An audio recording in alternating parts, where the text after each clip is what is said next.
আব্বা, আমি বিদেশ থেকে আসার পরেই দেখতেছি আপনার মন মেজাজ খারাপ, জায়গায় জায়গায় ঝিমায় থাকেন। কি হয়েছে আব্বা কোন তো? কি হয়েছে তুমি জানো না? জানো না? হ্যাঁ? মান সম্মান সব তো আমার মাটি কইরা দিলা। তুমি যে ফুট কইরা বিদেশ টায়া পড়লা, কত গিলা টাকা আমি মানুষের কাছে হাওলাত কইরা তোমারে বিদেশ পাঠাইছি, সেই টাকা পরিশোধ হয় নাই, আর তুমি ফুট কইরা আইছো আমার তো বাড়িতে। মন কি আমার ফুল ফুলাইয়া হাঁটবো? আব্বা, বিদেশে গেছি এতদিন হয়ে গেছে, মানে আমি তো আপনাকে 3 দিনের বেশি না দেখেও কোনো দিন থাকতে পারি না। সেই আমি তিনটা বছর বিদেশে পড়ে রয়েছি, আপনাকে দেখার খুব মন চাইতেছিল, তাই আসছি আর কি।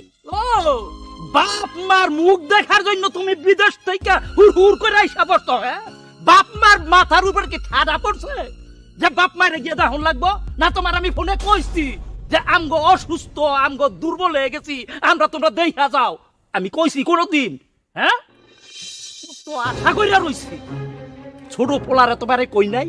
ফোন দিয়ে কই নাই যে ছোট পোলারে বিয়া করাইমো, আমি মায়া দেখতাছি, তুমি টাকা পাঠাইবা, আমি বড় কইরা আয়োজন করবো, আত্মীয় স্বজনরা দাওয়াত দেবো। আত্মীয় স্বজনরা আমার দিকে চাইয়া রইছে কবে আমি দাওয়াত দেবো, আর তুমি কি করছো?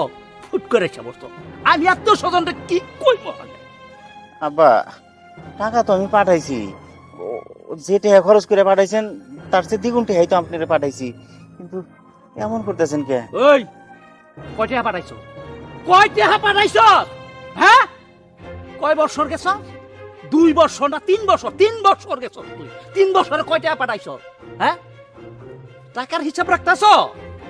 তুমি টাকা পাঠাইয়া সেই টাকার হিসাব রাখতাছ বাপে কয় টাকা খরচ করছে? হ্যাঁ,